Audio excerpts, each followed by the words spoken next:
தமிழ் என்றால் அதுக்கு கலைஞர்னு இன்னொரு பெயர் தான், அதில் மாற்று கருத்து கிடையாது. ஒரு தடவை நானே என் ஃப்ரெண்ட்ஸ் எல்லாம் போயிருந்தோம். அவரை பார்க்கும்போது, நேற்றுக்கு ஏதோ நூல் வெளியிட்டீங்களாமே அப்படின்னு என்ன கேட்டார். நான் தான் டெய்லி நூல் வெளியிட்டு இருக்கேன் அப்படின்னு. அதுதான் எனக்கு தெரிஞ்ச விஷயமாச்சே, நீங்கள் தான் ஊர் அறிஞ்சவராச்சே அப்படின்னார் அவர். அப்போ தான் எந்த ஊர் நீங்கள் அப்படின்னார். தஞ்சாவூர். அதான் காவேரி, இப்படி தான் பேசுவோம் அப்படின்னார்.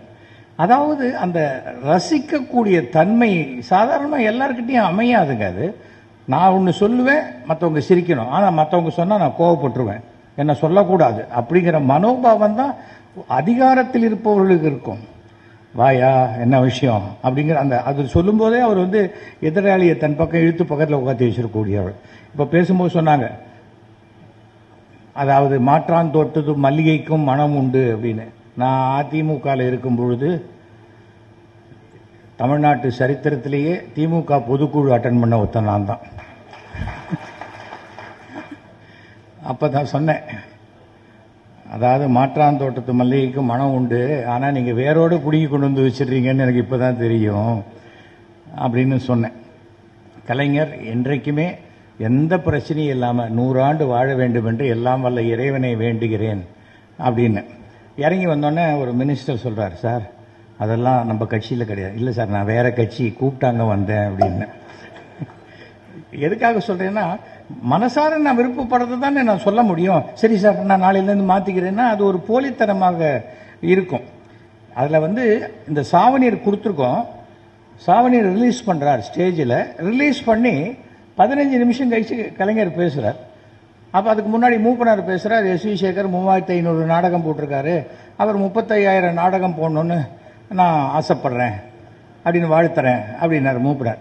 கலைஞர் வந்தோடனே மூப்பனார் வந்து எஸ்.வி. சேகர் வந்து 35,000 நாடகம் போடணுன்றாரு, அதை நான் ஏற்றுக்க மாட்டேன். அவர் 3,50,000 ட்ராமா போடணும், அதை விட நான் அதிகமாக வாழ்த்துறேன் அப்படிங்கிறார். அப்போ சொல்லும்போது சொல்கிறார், எஸ்.வி. சேகர் கேள்வி பதில் போட்டிருக்காங்க, அதில் எனக்கு ரொம்ப பிடிச்ச 2 கேள்வி பதில். மாடர்ன் ஆர்ட் பற்றி என்ன நினைக்கிறீங்கன்னு ஒரு கேள்வி, அதுக்கு தம்பி சேகருடைய பதில், மூளை இல்லாதவங்க கூட மாடர்ன் ஆர்ட் வரைஞ்சிடலாம், ஆனால் அதை ஒரு புத்திசாலியால் தான் விற்க முடியும், இது எனக்கு ரொம்ப பிடிச்ச பதில் அப்படின்னார்.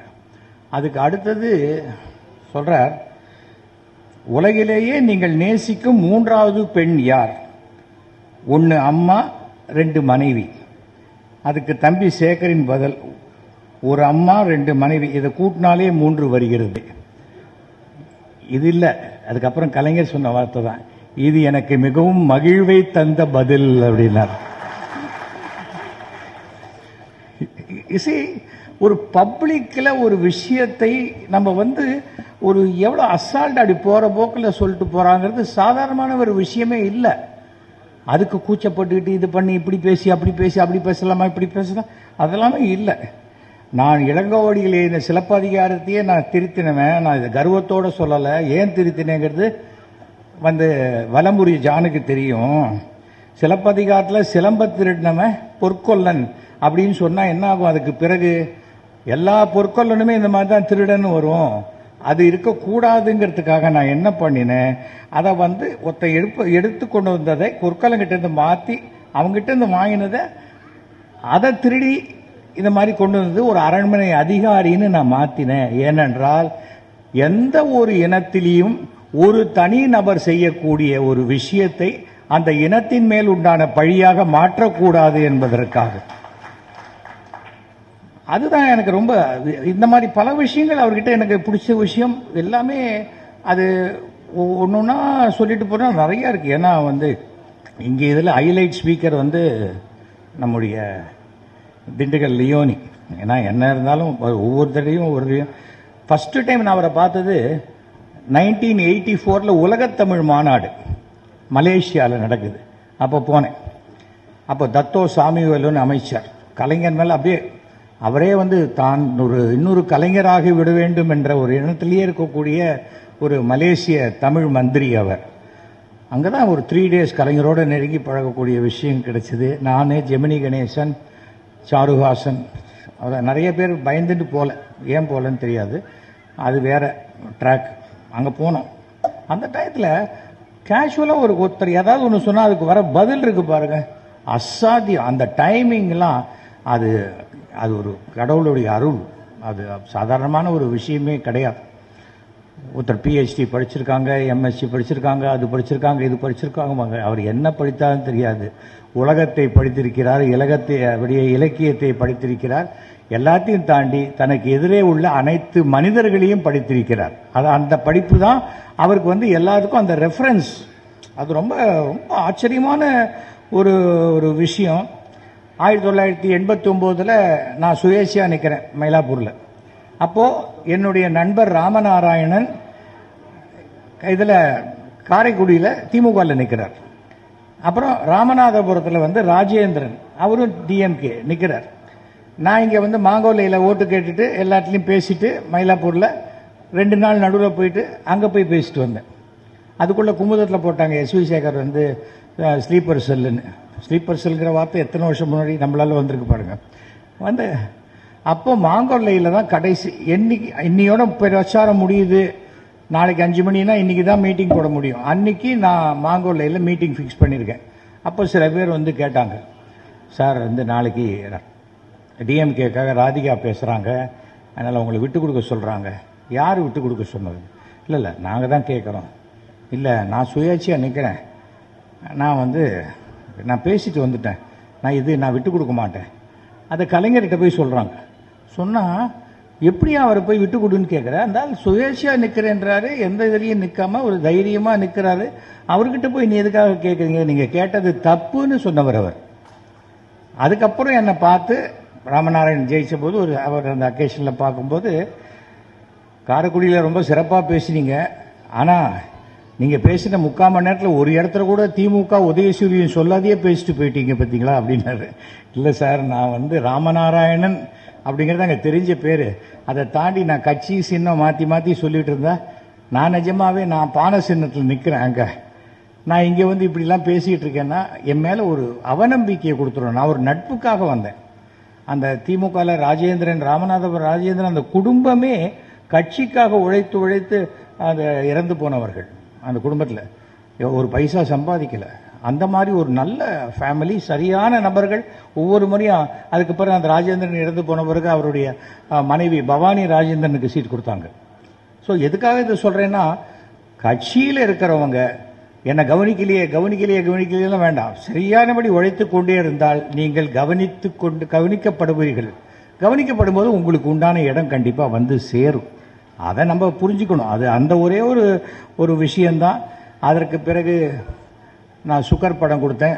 சுகர் படம் கொடுக்கும்போது சொன்னார், இந்த சுகர் படம் கொடுத்ததுக்கு நீங்கள் காலையில் வந்து அந்த டெஃப் அண்ட் டம்ப் ஸ்கூலில் வந்து ஒரு பிளாக் அண்ட் ஒயிட் டிவி கொடுத்தீங்க இல்லையா, அதுதான் சிறந்ததுன்னார். கண்டிப்பாக சார், கண்டிப்பாக அது சிறந்தது தான். ஆனால் இது நீங்கள் நல்லா இருக்கணுங்கிறதுக்காக கொடுக்குறேன். உடனே எனக்கு இந்த நம்பிக்கைலாம் கிடையாது, நான் வாங்கிக்க மாட்டேன் சொல்லவே இல்லை. அதை வாங்கி வைத்து கொண்டார். ஏனென்றால் நேராக பார்க்கும்போது எந்த எதிராளி மனசும் புண்படக்கூடாது என்பதில் 100%. எனக்கு அதெல்லாம் தான் பிடிச்சது கொஞ்சம் கொஞ்சமாக. ஏன்னா அவர் ஏன் எனக்கு வேணாம்ப்பா, எனக்கு நம்பிக்கை இல்லைன்னு சொல்லிட்டா நம்ம என்ன பண்ண முடியும்? யாராவது இருக்கட்டுமே, ஒரு புக்கு கொடுக்குறேன், எனக்கு எதுக்குப்பா புக்கெல்லாம், எனக்கு வேணாம்ப்பா அப்படின்னா என்ன பண்ணுவீங்க? அங்கேயே போட்டு வருவோமா? பண்ண முடியாதுல்ல. அதே போல் இது ஒன்று ஒரு பெரிய ஒரு விஷயம். 3500வது நாடக விழாக்க நான் எப்படி தெரியுமா டேட் வாங்கினேன்? கலைஞரை போய்த்து ஃபிக்ஸ் பண்ணணும்னு டிசைட் பண்ணிட்டோம். கலைஞர் எப்படி பார்க்குறது, என்ன பார்க்குறது அப்படின்னு என் ஃப்ரெண்டு சொன்னான். காலத்தில் 5 மணிக்கு போ, அறிவாலயத்தில் வாக்கிங் போயிட்டுருப்பார் அப்படின்னு.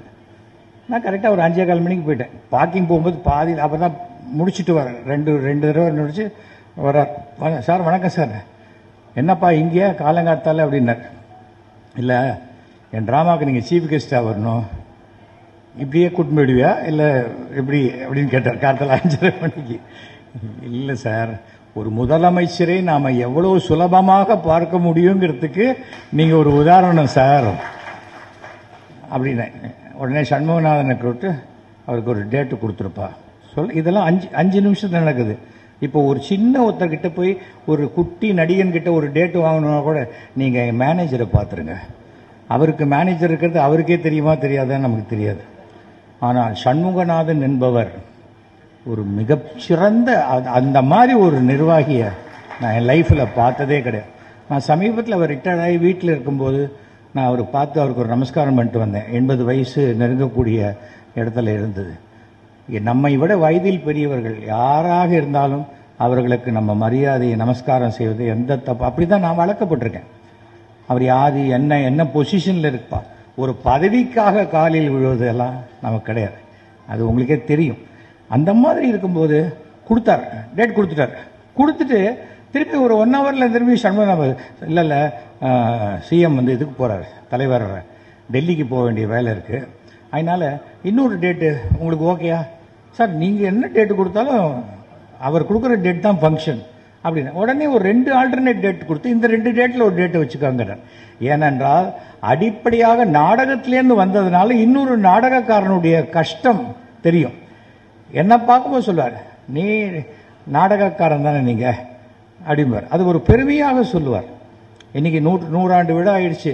சேலத்தில் வந்து இவர் என் மனைவியினுடைய தாத்தா, மிக பிரபலமான இசையமைப்பாளர் ஜி ராமநாதன், இவங்க எல்லாருமே ஒன்றாக ஒரே இடத்துல இருந்து பண்ணவங்க. இப்போ வந்து நான் இந்த விஷயத்தில் சொல்றேன், அதே போல அந்த சுந்தரம், அந்த மாடர்ன் தியேட்டர்ஸ், அவர்கள் 3 பேருக்குமே அந்த இடத்துல ஒரு மார்பளவு சிலை வைத்தால் இந்த 100ஆண்டு விழாவை கொண்டாடுவது சிறப்பாக இருக்குங்கிறது என்னுடைய ஒரு சின்ன கருத்து. இது காரணம் என்னன்னா, மாடர்ன் தியேட்டர்ஸ்ங்கிற இடத்துல தான் கலைஞர் இங்க வந்தார்.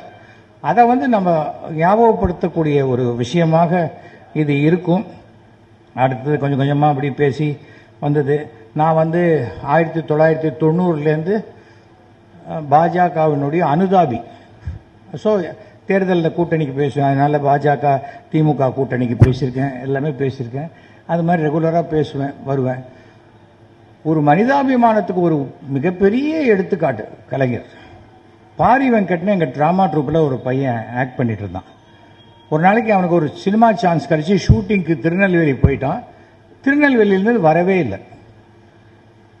வீட்டில் தேடுறாங்க, எனக்கு ஃபோன் பண்ணுறாங்க, வரவே இல்லை, அவர் எங்கே போனார் தெரியலங்கிறாங்க. எங்கேயுமே அவன் அங்கே கிளம்பிட்டானே, நாங்கள் பஸ் ஏற்றி விட்டோமேங்கிறாங்க.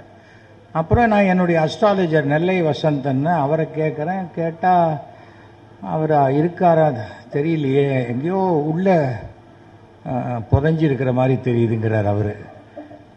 உடனே மெட்ராஸ்லேருந்து இந்த ரூட்டில் பார்த்து ஏதாவது ஆக்சிடென்ட் ஆச்சான்னு எல்லா போலீஸ் ஸ்டேஷன்லையும் விசாரிச்சா மங்களமேடுன்னு ஒரு ஊரில் ஒரு ஆக்சிடென்ட்ல அந்த பாரி வெங்கட் இறந்து போயிருக்கான். அவனுடைய பேர் வெங்கட்ராமன். பாரி வெங்கட்டுங்கிறது தான் எல்லாருக்கும் தெரிஞ்ச பேர். வெங்கட்ராமன் அவன் வீட்டில் இருக்கிற இடத்துக்கு போயிட்டு கேட்டிருக்காங்க, தெரியல. ஏன்னா வீடு மாற்றிருக்கான் கரெக்டாக 1 வாரம் முன்னாடி. அப்போ என்ன ஆச்சுன்னு தெரியாம, யாரும் தெரியாமல் அடையாளம் தெரியாத பிணமாக அந்த மங்களமேட்லேயே அதை புதைச்சிட்டாங்க. நான் அன்னைக்கு வந்து என்னுடைய மாமா பையன் கல்யாணத்தில் தஞ்சாவூரில் இருக்கேன். கார்த்தால 8 மணியோ என்னமோ ஃபோன் பண்ணுறேன், எனக்கு பண்ணுறாங்க, இது மாதிரி அங்கே தான் அவன் பாடி இருக்குன்னு சொல்கிறாங்க. அதுக்கப்புறம் தான் அவன் சூட் கேஸ் ஓப்பன் பண்ணி பார்த்தா அந்த பாரி வெங்கட் என்னோட எடுத்துட்ட ஃபோட்டோ அதில் இருக்குது. அதுதான் இருந்தது. கூட 2000 ரூபா வச்சுருந்தான், அது இல்லை. எதுக்காக சொல்கிறேன்னா, அந்த ஃபோட்டோவை வச்சு சொன்ன உடனே எனக்கு உடனே நேராக கலைஞர் வீட்டுக்கு தான் பண்ணேன். சண்முகநாதன் சார் தான் எடுத்தார். சார் இது மாதிரி அப்படின்னு.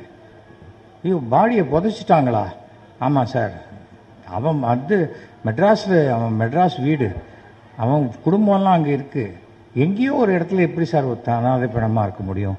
நீங்கள் கொஞ்சம் சிஎம் கிட்ட சொல்லுங்கள். அவ்வளோதான். ஒரு 1 ஹவருக்குள்ள சிஎம் கிட்டேருந்து இன்ஸ்ட்ரக்ஷன் போய் அந்த பாடியை வெளியில் எடுத்து அவங்க குடும்பத்துக்கிட்ட ஹேண்ட் ஓவர் பண்ணணும்னு சொன்னார். இது ஒரு பெரிய ஹிஸ்டரி. ஏன்னா போலீஸில் இது மாதிரி ஆகி புதைக்கப்பட்டுட்டா அதுக்கு திருப்பி எடுக்க மாட்டாங்க.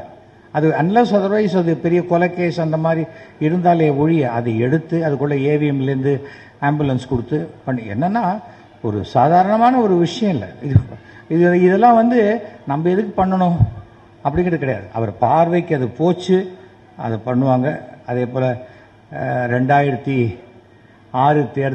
தேர்தலில் நான் மயிலாப்பூரில் நிற்கிறேன். அப்போது என்னுடைய அருமை நண்பர் சினிமா நடிகர் நெப்போலியன் நானும் மயிலாப்பூரில் நிற்பேன்னு சொல்லும்போது கலைஞர் அவர்கிட்ட சொல்லியிருக்கார், அவன் மண்ணின் மைந்தனியா, நீ எதுக்கு அங்கே போய் நிற்கிற விடு அப்படின்னு இருக்கார்.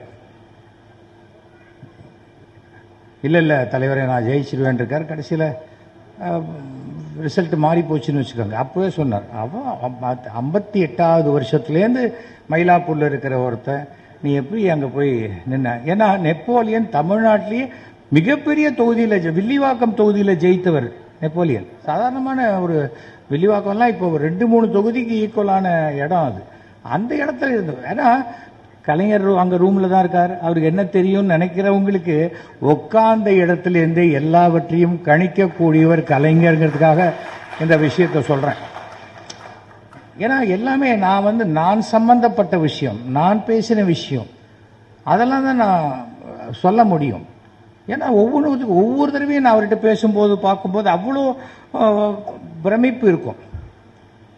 அது திருப்பியும் நான் அதே போல் இது எதுக்காகனா அந்த குடும்பம், கலைஞர் குடும்பத்தில் அத்தனை பேருமே என் சகோதரர்கள் மாதிரி.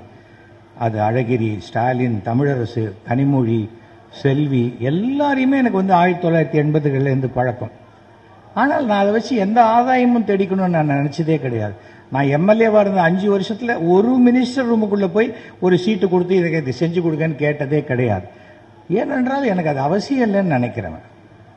அந்த மாதிரி நம்ம இருந்திருக்கோம். வேலுவோ அவர்களும் நீங்கள் சொன்னார்னா அது என்ன ஒருத்தனை எல்லாத்தையும் எவ்வளோ மறைச்சி வாழ முடியும்? வாழவே முடியாது. அதற்காக சொல்கிறேன். அந்த அசம்பிளியில் கூட நான் அவரை பார்த்தோன்னு வணக்கம் சொல்லுவேன். அவர் அதை திருப்பி ரெசிப்ரிகேட் பண்ணுவார் அந்த இடத்துலேருந்து. அவர் ரெசிப்ரிகேட் பண்ணாட்டா என்ன தெரிய போகுது? அவர் சிஎம் போகிறாரு, நமக்கு எப்படி தெரியும்? அதே போல் அவர் கிளம்பும்போது வணக்கம் சார் அப்படின்னாக்க அப்படியே டக்குன்னு அப்படி கூப்பிட்டு என்ன எப்படி இருக்கீங்க அப்படிப்பார். அந்த மாதிரி அவர் எனக்கு தெரிந்த வரைக்கும் கலைஞர் தனக்கு எதிரிகளே இருக்கக்கூடாதுன்னு நினைப்பார். எதிரியாக இருந்தால் கூப்பிட்டு வச்சு ஃபஸ்ட்டு நண்பனாக்கிடுவார். அது இல்லை அப்படின்னா தான் அப்புறம் அது அவருடைய நேச்சர். அது சாதாரணமான ஒரு விஷயம். ஒவ்வொருத்தருக்கும் ப்ளஸ் மைனஸ் இல்லாதவங்க உலகத்தில் யாருங்க? என்ன கேளுங்க இன்னொரு இடத்துல, ஐயா அவனை மாதிரி திமிரு பிடிச்சவன் கிடையாதுன்னு சொல்லுவாங்க. என்னோட பழகின சொல்லுங்க சார் தங்கமான ஆள், அவரை முரசாத வரைக்கும் அவன் ரொம்ப நல்லவன் அப்படிம்பாங்க. எல்லாரும் அப்படி தானே, அதில் என்ன இருக்கு? அந்த மாதிரியான விஷயம். அந்த 5600வது நாடக விழா, அந்த நாடக விழாவில் மாண்புமிகு தமிழக முதல்வர் கலைஞர், துணை முதல்வர், இன்றைய முதல்வர் ஸ்டாலின் 2 பேருமே கலந்துக்கிட்டது எனக்கு பெரிய பெருமை. அந்த விழாலையும் அவர் பிரமாதமான ஒரு விஷயத்தை அவங்க பேச சொல்கிறார். எஸ் வி சேகர் கிட்ட எனக்கு ஒரு வருத்தம் உண்டு. என்ன இருந்தாலும் எங்களுடைய முன்னாள் உறுப்பினர் அவரை தோக்கடிச்சது எனக்கு ரொம்ப வருத்தம். அது அவர் நெடுஞ்செழியனை நான் வெற்றி கொண்டதை அவ்வளோ நாசுக்கா அவர் சொல்கிறார். அது அந்த மாதிரி ஒரு சில விஷயத்தை சொல்லும்போது என்ன சொல்கிறார் அப்படின்னு யோசிக்க தோணக்கூடிய அளவுக்கு தான் சொல்லுவார். படாருன்னு போய் இது எனக்கு தெரியுமா அப்படிங்கிற மாதிரிலாம் சொன்னதே கிடையாது. அந்த ட்ராமாவில் அப்படி சொன்னார். அப்போ தான் எனக்கு சொன்னார், எஸ் வி சேகர் நல்ல தமிழ் நாடகங்கள் போடுகிறார் என்பதுக்கு எனக்கு ரொம்ப மகிழ்ச்சி அப்படின்னார். அதுக்கு அடுத்த வருஷம் என் பொண்ணுக்கு டாக்டர் சீட்டு வாங்கிறதுக்காக மார்க்கு கொஞ்சம் குறைச்சலாக தான் வாங்கியிருந்தா. அப்போ அவர் ஆலியூர் ரோட்டில் இருந்தார். நான் போனேன். அப்போது சாப்பிட்டுட்ருக்கார். வாங்க சாப்பிட்றீங்களாண்ணே? இல்லை சார் நீங்கள் சாப்பிடுங்க, சாப்பிட்டோன்னே பேசுகிறேன்னு. என்ன விஷயம்னா என் பொண்ணுக்கு ஒரு டாக்டர் சீட்டு வேணும். மார்க்கு பார்த்தார், ரொம்ப குறைச்சலாக இருக்கே அப்படின்னா. அதனால தான் நான் உங்ககிட்ட வந்தேன், இல்லாட்டா நான் காலேஜ்லேயே வாங்கிக்க மாட்டேன்னா அப்படின்னு. இந்த வாய் தாங்க உங்களுக்கு அப்படின்னார். சொல்லிவிட்டு சார் மெடிக்கல் இல்லாட்டா கூட பரவாயில்ல சார், அட்லீஸ்ட் வெட்டினரி டாக்டர் ஏதாவது கொடுங்க அப்படின்னு. ஏன் வெட்டினரின்னா ஆடு மாடு தானே பலின்னு நினச்சிக்கலாம் மனுஷனுக்கு பதிலாக அப்படின்னு. அப்புறம் இல்லை அவர் ஒன்றும் சொல்லலை. சார் நீங்கள் வேணால் தமிழறிஞர் கோட்டாவில் கொடுங்களேன் அப்படி. தமிழறிஞர் கோட்டாவா? யாருக்கு? உங்களுக்கா? அப்படிங்கிற அவருக்கே சிரிப்பு வருது.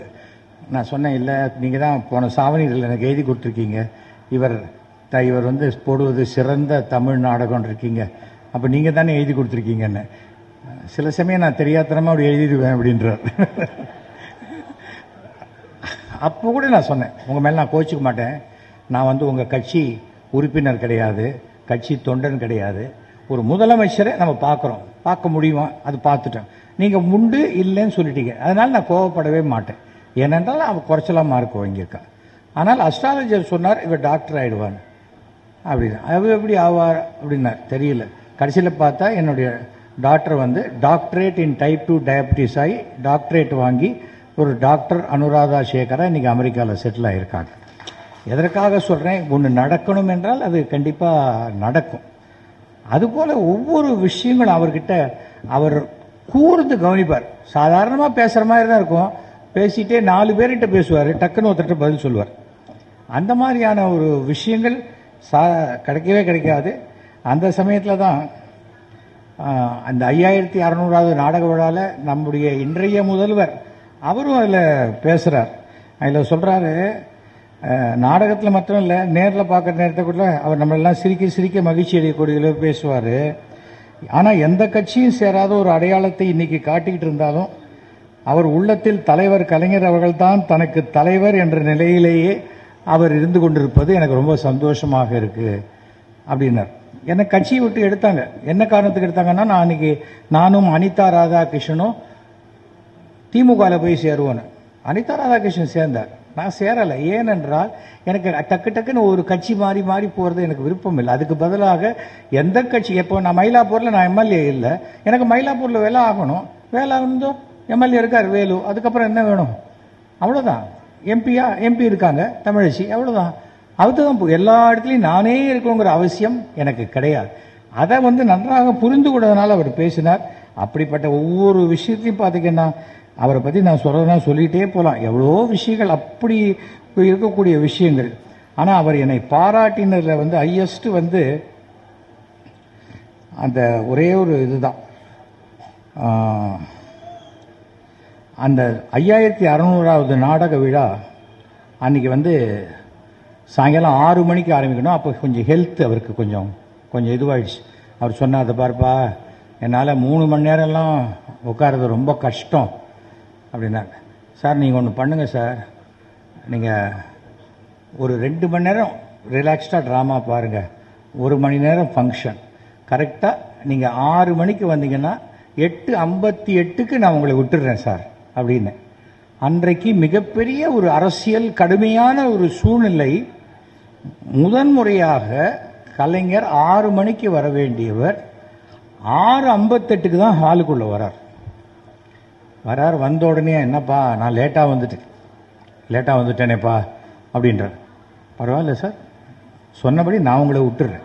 நாங்களே எங்கள் ட்ராமாவில் ஒரு பாலிசி வச்சுருக்கோம், நாங்கள் எவ்வளோ லேட்டாக ஆரம்பித்தாலும் கரெக்ட் டயத்துக்கு முடிச்சிடுவோம் அப்படின்னு. எப்படி அப்படின்னார். உட்காருங்க அண்ணன், உட்கார சொல்லிட்டு அப்படி கை காமிச்சேன். ட்ராமா ஆரம்பிச்சது. அந்த 2 மணி நேர நாடகத்தை அப்படியே பேசிகிட்டே இருக்கும்போது 1 மணி நேர ட்ராமாவாக சுருக்கி ட்ராமாவை முடிச்சிட்டேன். கரெக்டாக 7:58க்கு முடிச்சிட்டேன். அவர் மேடைக்கு வந்துட்டார், வந்து பேசுகிறார். முதல்ல மிகப்பெரிய திருவள்ளுவர் சிலையை அமெரிக்காவில் நிறுவுவதற்கு என்னுடைய மேடையை தான், இந்த மேடையில் தான் அவர் ரிலீஸ் பண்ணி விட்டார் ஃபஸ்ட்டு டைம். அது அமெரிக்காவில் நியூயார்க்கில் அவ்வளோ பெரிய வள்ளுவர் சிலை, இங்கேருந்து அவ்வளோ ஹைட் இருக்கும் வள்ளுவர். அந்த கன்னியாகுமரியில் இருக்கிற அதே மாதிரியான வள்ளுவர். அது வந்து சாதாரணமான ஒரு விஷயம் இல்லை. எனக்கு வந்து சட்டமன்ற வாஞ்சிநாதன் ஒரு டைட்டில் கொடுத்தார் கலைஞர். இது நான் வாங்கின எத்தனையோ பட்டங்களை விட மிகப்பெரிய பட்டமாக நினைக்கிறேன். வாஞ்சிநாதன் அவர்களுக்கு ஒரு மணிமண்டபம் கட்டணும்னு சொல்லி பண்ணிட்டு, அது காமராஜர் காலத்தில் கடைசியில் அந்த அடிக்கல்ல மாத்திரம் துணி துவைக்கிற கல்லாம் மாற்றி போட்டாங்க. அது பாட்டுக்கு தென்காசியில் இருக்குது. ஒரு தடவை குமரி ஆனந்தன் பார்க்கும்போது சொன்னார்.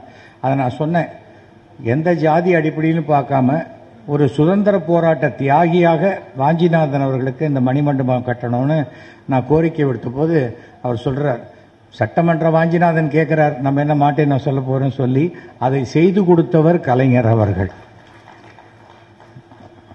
ஏன்னா யார் என்ன கேட்குற, அது கரெக்டான விஷயமா இருந்ததுன்னா உடனே உண்டுன்னா உண்டு, இல்லைன்னா இல்லை. அன்னைக்கு நான் நினச்சேன், அது அவரை வந்து எந்த விஷயமா இருந்தாலும், மயிலாப்பூரில் எந்த ஃபங்க்ஷனில் சிஎம் வர்றாருன்னா அவர் கேட்குற ஃபர்ஸ்ட் கேள்வி, என்னப்பா நம்ம எம்எல்ஏ வந்துட்டாரா அப்படிம்பார். எவ்வளோ பேர் கேட்பாங்க, அதெல்லாம் வரல நீ பண்ணு அப்படிங்கிற மாதிரி இருக்கக்கூடிய சூழ்நிலையில் அது எனக்கு அந்த குடும்பத்தினருடைய அன்பு எனக்கு ரொம்ப சிறப்பாக இருக்கு. அதுக்காக ஒருத்தர்கிட்ட அன்பு இருக்குங்கிறனால நான் இன்னொருத்தர் இருக்கக்கூடிய பண்பு கிடையாது எனக்கு. நான் ஒரு கண்ணாடி மாதிரி, எனக்கு என்ன கிடைக்கிறதோ அதை அப்படியே டபுள் டைம் நான் திருப்பி கொடுப்பேன். அது எதுவாக இருந்தாலும் சரி, அன்பாக இருந்தாலும் சரி, வெறுப்பாக இருந்தாலும் சரி, சண்டையாக இருந்தாலும் சரி, அந்த மாதிரி தான் இருக்கும். அப்பதான் அவர் சொல்றாரு அந்த நாடக விழாவில் கடைசியில், நாடகத்தில் 10-15 காட்சிகளானாலும் ரசிக்கின்ற கருத்துக்களை மருந்து கேப்சூல் போல் கொடுக்கும் இந்த திறமையை நடிகவேள் எம்.ஆர். ராதாவுக்கு பிறகு இன்றைக்கு எஸ்.வி. சேகரிடம் காண்கிறேன்னார். இது எவ்வளோ பெரிய ஒரு பாராட்டு. இதெல்லாம் சாதாரணமாக கிடைக்கக்கூடியதில்லை. வசிஷ்டர் வாயால் பிரம்மரிஷி அப்படிங்கிற மாதிரி. நான் சட்டமன்றத்தில் பேசும்போது அந்த இந்த கடைசியாக லாஸ்ட் சட்டமன்றத்தில் வரும்போது அந்த பேசும்போது சொன்னேன், இந்த புதிய பிரம்மாண்டமான புதிய சட்டமன்ற வளாகத்தில் 5 முறை தமிழக முதல்வராக இருந்த நம் கலைஞருக்கு முழு உருவச் சிலை வைக்க வேண்டும்னு அன்றைக்கி நான் பேசினேன். அது இன்றைக்கு நிறைவேறி இருப்பது எனக்கு ரொம்ப பெருமையான ஒரு விஷயமா இருக்கு. ஏன்னா நாம் ஆசைப்படுறது வேற, நம்ம ஒன்று சொல்கிறோம் அது நடந்துருச்சுங்கிறது பெரிய ஒரு விஷயம். இப்போ கூட சில பேர் என்ன சொல்கிறாங்க, இவன் சபிச்சிட்டான். நான் சபிக்கலை. மொத்த நொண்டி அடிச்சுட்டே வரும்போது கொடுக்க பள்ளத்தில் விழுவான்னா விழ போறடா அப்படின்னு சொல்கிறோம். அவன் சபிச்சிட்டான்னா அதுக்கு நான் என்ன பண்ணுறது? அதுக்காக சொல்கிறேன். அது எந்த இடத்துல இருந்தாலும் அது என்னுடைய குணம். நான் இது ஒரு நான் வேலு அவர்கிட்டயே சொன்னேன், இந்த கலைஞர் நூற்றாண்டு விழா ஃபங்க்ஷன் நடக்கும்போது எனக்கு ஏதாவது நான் ஒரு நாள் திடீர்னு நானே உங்கள் மேடையில் பேசிட்டு போகிறேன் பாருங்க அப்படின்னு. அதெல்லாம் வேணான்னு, நான் கூப்பிட்றேன் உங்களை கரெக்டாக வாங்க அப்படின்னு சார். ஏன்னா வேலு போன்றவர்களுக்கு கூட நாம் ஒருத்தரை அழைக்கிறது அவங்களுக்கு ஏதாவது தர்மசங்கடம் ஆகிடக்கூடாதுன்னு நினைக்கக்கூடிய நல்ல மனம் கொண்டவர் தான் வேலு போன்றவர்கள். எனக்கு ஸ்டாலின் அவர்கள் நல்ல நண்பர்னு சொல்லிக்கிறது எனக்கு பெருமை. நீ நண்பர் அவர் சொன்னாரானா, ஏதோ புக்கில் போட்டுக்க, அருமை நண்பர் திரு எஸ்.வி. சேகர் அவர்களுக்கு அன்புடன் மு.க. ஸ்டாலின் கையெழுத்து போட்டது இது இருக்கு. அதனால இல்லை நான் இல்லாத சொல்லி நம்ம என்ன பண்ண போகிறோம்? நான் ஃபோட்டோவை பெருசாக மாட்டி டேக்ஸ் கட்ட மாட்டேன்னு சொல்ல போகிறேன். அதெல்லாம் ஒன்றும் கிடையாது. என்னை பொறுத்த வரைக்கும் ஒழுங்காக நாம் சட்டத்தை மதித்து நிறுத்தால் சட்டம் நமக்கு பாதுகாப்பு கொடுக்கும். அந்த நம்பிக்கை எனக்கு இருக்கிறது. அந்த கலைஞர்கிட்ட கற்றுக்க வேண்டியதுங்கிறது பார்த்தா, அவர் புக்கை படித்தாலும் சரி, அவருடைய பேச்சுக்களை பார்த்தாலும் சரி, கற்றுக்கிட்டே இருக்கலாம் லைஃப்பில். ஒருத்தன் எப்படி தைரியத்துடன், துணிச்சலுடன், தன்னம்பிக்கையுடன் எதிரிகளை எதிர்கொள்வது எப்படிங்கிறது கலைஞர்கிட்ட கற்றுக்க வேண்டிய ஒரு முக்கியமான ஒரு விஷயம். ஒரு கலைஞனாக இன்னைக்கு இந்தியாவிலேயே மிகப்பெரிய கலைஞர்னா அவர் ஒருத்தர் தான், வேற யாருமே கிடையாது. அப்படிப்பட்ட கலைஞரை பற்றி பேசக்கூடிய வாய்ப்பு எனக்கு கிடைச்சது. நான் மிகவும் பெருமை அடைகிறேன். இந்த மாதிரி வாய்ப்பு எல்லாருக்கும் அவ்வளோ சுலபத்தில் கிடைக்காது. கிடைக்காம பயந்துருவான், நம்ம இங்கே போய் பேசினா நமக்கு ஏதாவது ஆயிடுமோ அதெல்லாம் பயப்படுற ஆள்லாம் நான் கிடையாது. நான் எது உண்மையோ அதை பேசக்கூடியவன். அது என்னை பிடிக்காதவங்களுக்கும் அது தெரியும். பலகீனங்கள் இல்லாதவன். அதனால் என்னை வீடியோ எடுத்துருவாங்க, ஃபோட்டோ எடுத்துருவாங்கங்கிற பயம்லாம் எனக்கு கிடையாது. நான் யாரையும் சொல்ல, சாதாரணமாக பேசினாலே நீங்கள் ஏதாவது நினச்சிக்கிறீங்க. அது எதுக்காக சொல்கிறேன்னா, நம்ம இதை பற்றிலாம் கவலைப்பட மாட்டோம். நான் இந்த தேர்தலுக்கு முன்னாடியும் நான் கண்டிப்பாக சொன்னேன், மத்தியில் மோடி அவர்கள் வருவார், இங்கே 0 தான் வரும் அப்படின்னு. அதான் வந்திருக்கு.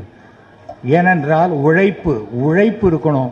நம்ம வெற்றி பெறணும். பொது வாழ்க்கை இல்லைன்னா மக்கள்கிட்ட போகணும். அடித்தட்டு மக்கள் வரைக்கும் நம்ம போய் சேரணும். சேரலைன்னா ஏசி ரூமில் உட்காந்துக்கிட்டு இருந்தால் மேக்சிமம் ஃபைனான்ஸ் கம்பெனி தான் நடத்த முடியும். அதை நம்ம தெரிஞ்சுக்கணும். அதுக்காக சொல்கிறேன். நான் யாரையும் குறிப்பிட்டுலாம் பேசலை. அந்த மாதிரி இந்த மேடையில் இப்படி பேசுறது சரியாக இருக்காது. அதனால் மீண்டும் மீண்டும் என்னுடைய நன்றியையும், என்னை அழைத்து பாராட்டியதற்கு என்னுடைய, ஏன்னா ரொம்ப வருஷமாக இருக்குது, எங்கேயாவது ரெக்கார்ட் ஆகணும். இது பாருங்கள், கிட்டத்தட்ட 21 கேமரா வந்திருக்கு. நாளைக்கு இன்னி ராத்திரியிலேருந்து ஆரம்பிச்சிருவாங்க. ஆனால் தலைப்பு என்ன வேணால் கொடுப்பாங்க, அதை நான் ஒன்றும் கேட்கவே முடியாது. அவங்க கொடுக்குற தலைப்புக்கும் உள்ள கண்டென்ட்டுக்கும் சம்பந்தம் இருக்காது. ஆனால் ஃப்ரெண்ட்ஸ், உங்கள் எல்லாருக்கும் ஒரு ரிக்வஸ்ட் பண்ணுறேன்.